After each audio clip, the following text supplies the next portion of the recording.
एक निवेदन आप सबसे करेंगे।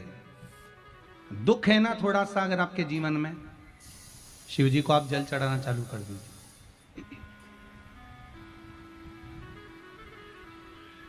शंकर भगवान को आप जल चढ़ाना प्रारंभ कर दो। अगर दुख है ना जीवन में, शिव जी को जल चढ़ाना प्रारंभ कर दो।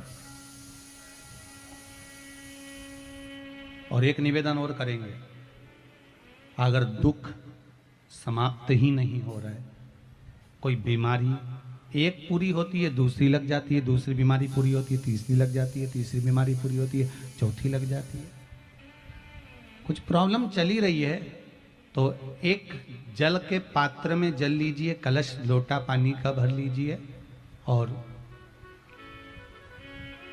उस पात्र में चावल के 2 दाने डाल लीजिए, अक्षत के 2 दाने डालिए।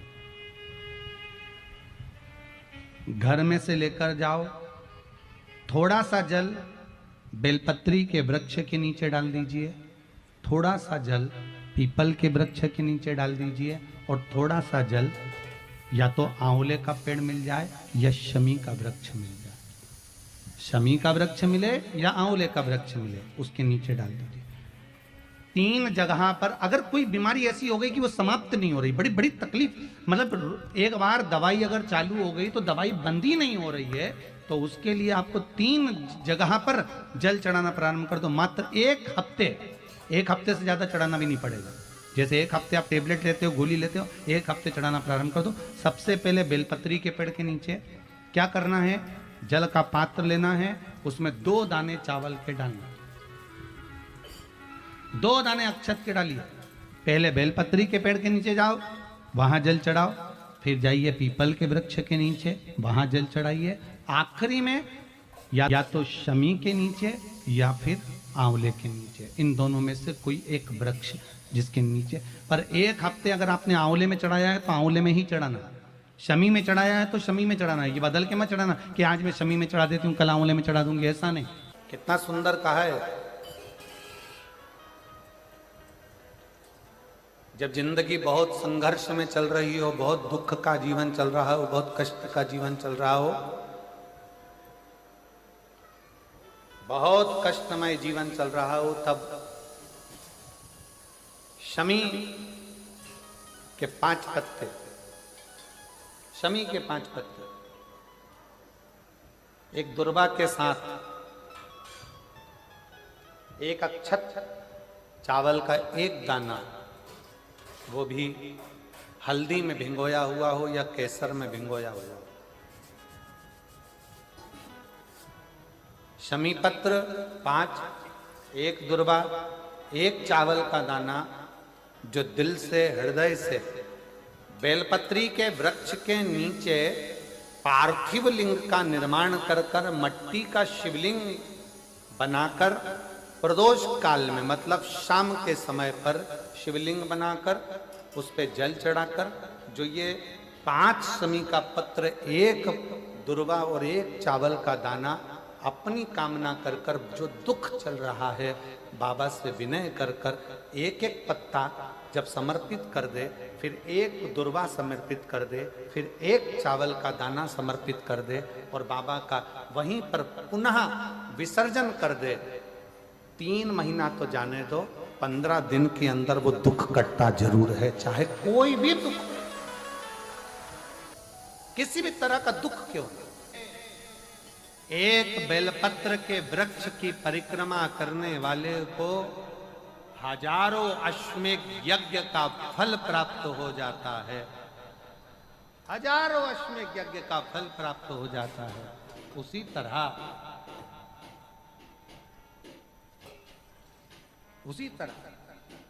एक पार्थिव लिंग का निर्माण करने वाले को, मिट्टी का शिवलिंग का निर्माण कर कर पूजन करने वालों को 12 ज्योतिर्लिंग के शिवलिंग के दर्शन का पुण्य फल प्राप्त।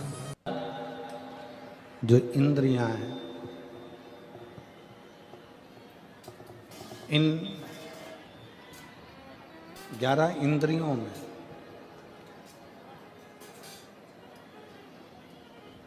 केवल एक भगवान शिव की अविरल भक्ति धारण करने के लिए ये इंद्रियां आप और हमको मिली, चाहे वो ज्ञान इंद्री हो, चाहे वो कर्म इंद्री हो, चाहे वो मन। कोई कह रहा था कि गुरुजी, शंकर जी के मंदिर में जाने से, भगवान शंकर के मंदिर में पहुंचने से, जाने से क्या हमारा दुख कट जाता है? किसी ने पूछा कि शिव मंदिर में जाने से क्या हमारा दुख कट जाता है? शिव महापुराण में षडानंद कार्तिकेय और भगवान श्री गणेश जी का एक संवाद है। श्री गणेश जी महाराज कार्तिकेय बाबा से एक प्रश्न कर दिए। कार्तिकेय बाबा गणेश जी के प्रश्न को सुनकर, गणेश जी के संवाद को सुनकर तुरंत उत्तर देते। भगवान कार्तिकेय जी के सम्मुख में गणेश जी महाराज का एक सुंदर सा संवाद है, बड़ा सुंदर सा, कि मान लो हमने सुना है कि गणेश जी कह रहे हैं कार्तिकेय जी से कि कोई शिवालय में जाए तब उसका दुख कटता है, कोई शिव जी के मंदिर पहुँचे तब उसका दुख कटता है, कोई शंकर भगवान की चौखट पर जाए, भगवान शंकर के द्वार पर जाए तब दुख कटता है।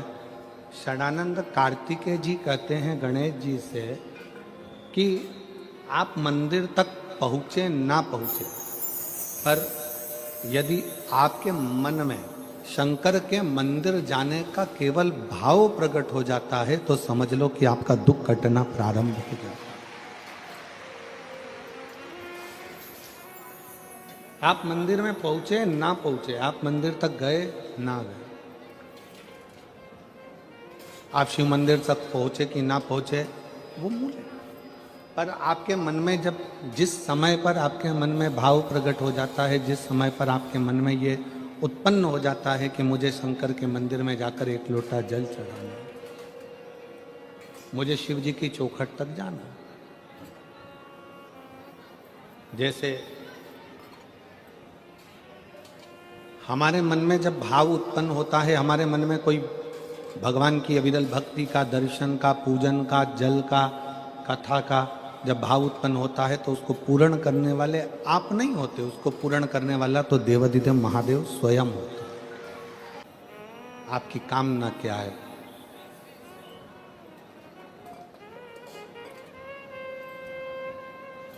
शिव महापुराण एक कल्प वृक्ष है। कल्प वृक्ष का मतलब क्या होता है? जिसके नीचे बैठकर जो कामना करी जाए वो पूर्ण होती है। यहां कोई दूसरा नहीं है।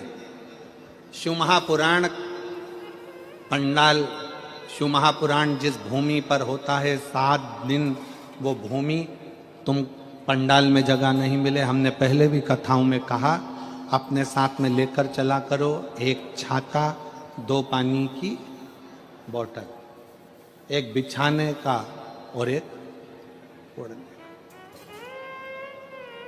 2 पानी की बोतल किसके लिए? एक अपने लिए, एक अपनी अड़ोसन पड़ोसन पीछे वाली धड़ोसन के लिए। उसके अपन किसी को कुछ नहीं दे सकते, अपनी पड़ोसन को थोड़ा सा पानी तो पिला सकते हैं। पंडाल में किसी का मुख झूठा करा देना, समझ लेना कि भोलेनाथ ने तुम्हारा भंडार खोलना प्रारंभ कर दिया। किसी का मुख झूठा करा देना, एक जरा सी टॉफी खिला दी, कोई ने बिस्कुट खिला दिया, कोई ने कोई सामान घर से बना कर लिया है। कई लोग पूड़ी लाते हैं, कोई चाय पिलाता है, कोई कॉफ़ी पिलाता है, कोई दूध पिलाता है, कोई सामग्री लाता है, रात दिन लोग सेवा करते। ये शिव महापुराण का पंडाल नहीं, ये कुबेरेश्वर बाबा का कल्प वृक्ष है, जिस वृक्ष के नीचे बैठकर जो मांगा जाता है वो प्राप्त हो जाए, वो प्राप्त हो। आप सब बैठकर जो भगवान शंकर की अविरल भक्ति करते हो, भजन करते हो, स्मरण करते हो, कीर्तन करते हो, ये उसका रास्ता। किस रूप में शिव यहाँ आते हैं, किस रूप में भोलेनाथ यहाँ बैठकर कथा का रस तत्व ग्रहण करते हैं, किस रूप में भगवान शंकर कथा का वाचन करते हैं, किस रूप में भगवान शंकर कथा करवाते हैं, ये वही जान सकते। शिव कथा कर रही है। कनक कुंडला, रत्नभद्र, यक्ष दोनों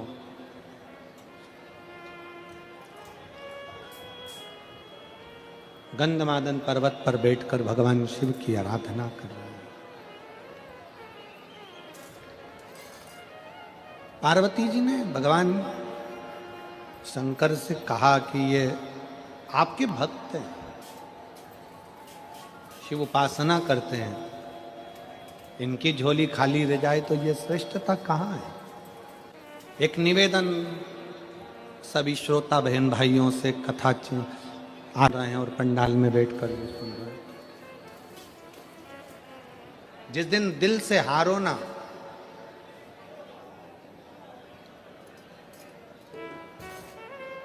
थोड़ी तकलीफों में अगर घिर जाओ, तकलीफें आ जाए, कष्ट आ जाए, तकलीफें जिस दिन तुम्हारे भीतर बहुत ज्यादा मात्रा में आ जाए, उस दिन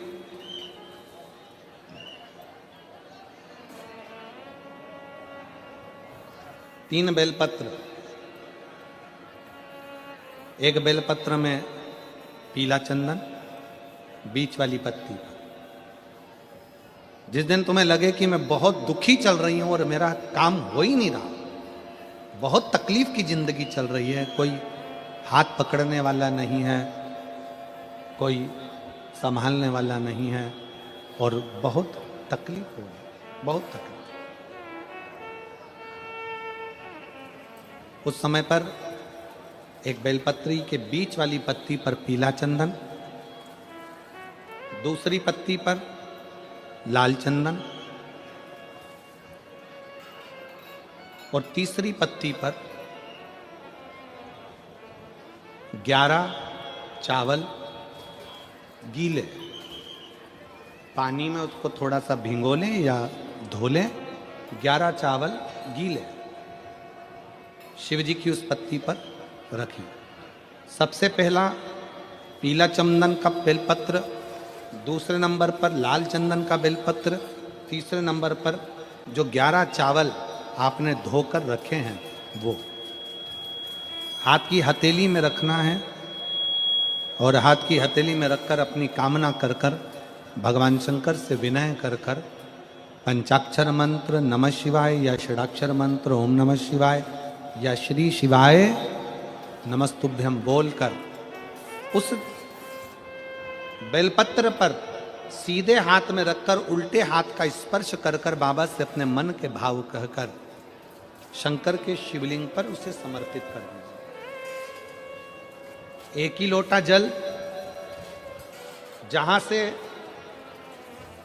जल बहता है अशोक सुंदरी वाली जगह, एक ही लोटा जल, जहां से जल बहता है उस जल बहने वाली जगह पर 3 बार उस जल को अपनी कामना कर कर श्री शिवाय नमस्तुभ्यम या पंचाक्षर मंत्र या षडाक्षर मंत्र बोलकर 3 बार उस स्थान पर गिरा दीजिए।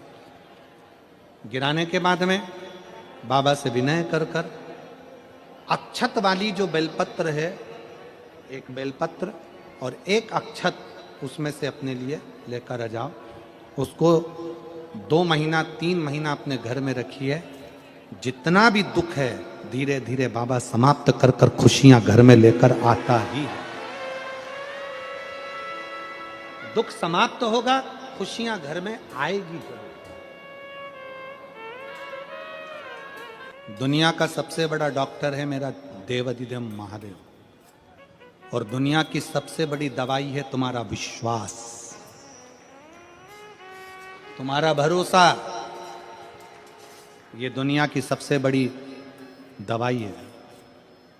जिस दिन तुम्हारा भरोसा, तुम्हारा विश्वास प्रबल हो जाएगा, उस दिन शिव तत्व अपने आप प्राप्त हो जाएगा।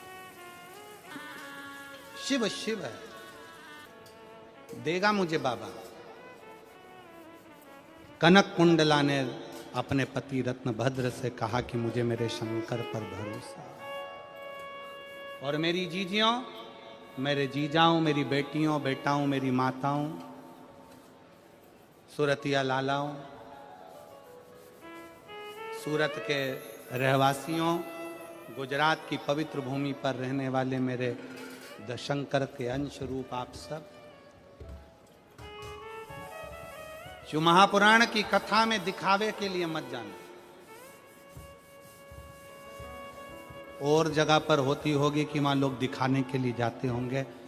शिव महापुराण की कथा कभी दिखावे के लिए ना तो होती है ना होना। दिल से सुनो, दिल से कहो, दिल से सुनो और दिल से कहो।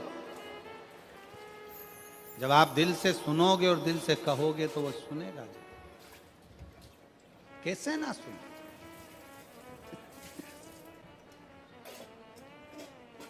शिव कथा कह रही है, कनक कुंडला रत्न भद्र तप में लग गए शंकर भगवान से पार्वती जी ने कहा इसको कुछ देव। शिव जी ने कृपा करी और उसके घर में एक पुत्र दिया जिसका नाम हरिकेश। उस पुत्र का नाम था हरिकेश। हरिकेश बाल्यवस्था से भगवान शंकर की भक्ति में लग गया, भगवान शंकर की आराधना में लग गया। मिट्टी इकट्ठी करना, लिंग बनाना, पूजन करना, आराधना करना, ये हमारे घर के बच्चों के संस्कार।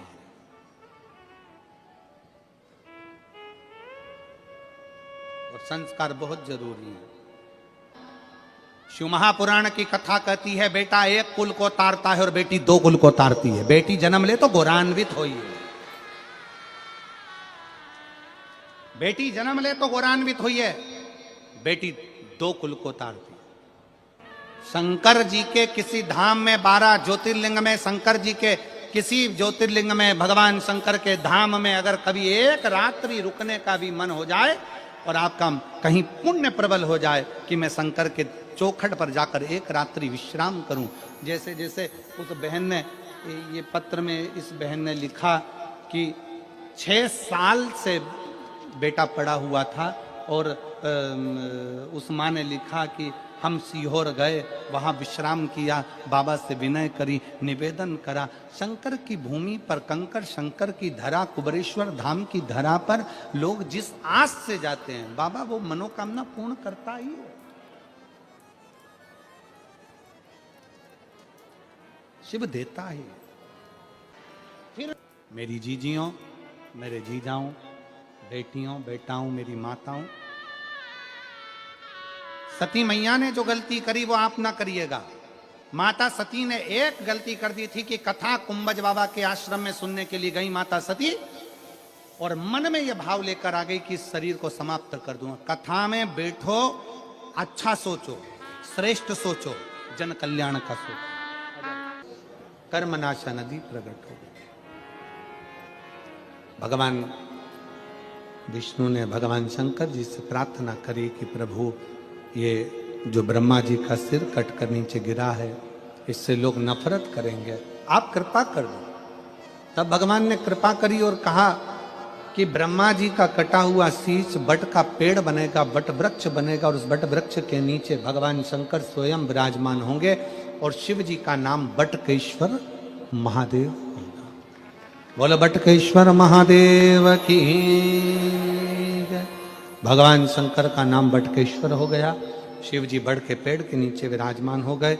शिव महापुराण की कथा कहती है कि जीवन में बटकेश्वर महादेव का स्मरण, कभी मान लो कोई पैसा लेकर चले गया, कोई तुम्हारा धन लेकर चले गया, कहीं से पैसा नहीं आ रहा है, गया हुआ धन रुक गया है, तो भगवान शंकर को एक लोटा जल बटकेश्वर महादेव के नाम से समर्पित करें। भगवान शिव जी को एक लोटा जल बटकेश्वर महादेव के नाम से समर्पित करें और उनसे प्रार्थना करें, निवेदन करें, शिव स्वीकारेगा जरूर। चढ़ाओ एक लोटा जल। कभी कभी अगर ऐसा लगे जीवन में कि दुख बहुत ज्यादा आ गया है, बहुत तकलीफ आ गई है, तो लाल चंदन को घिसकर उस लाल चंदन का लेपन भगवान शंकर पर कर कर फिर पानी चढ़ाओ। अगर कोई संकट भारी है और नहीं कट रहा, जैसे किसी नारी का गर्भ नहीं ठहर रहा, 15 साल हो गए, 20 साल हो गए, 25 साल, जैसे इसने लिखा एक माता ने कि 18 साल की बेटी हो गई थी पर संतान में पुत्र नहीं, तो उसने भाव से कथा सुनी। ऐसे आपके भीतर अगर 20 साल हो गए, 25 साल हो गए, 30 साल हो गए, संतान का सुख ही नहीं है, लाल चंदन का लेपन बाबा भोलेनाथ पर करना प्रारंभ करो, पीठिका पर लाल चंदन का लेपन करना प्रारंभ करो, लाल चंदन से बाबा का श्रृंगार करना प्रारंभ करो। एक बेलपत्री पर लाल चंदन, दोनों पत्ती नीचे वाली, जो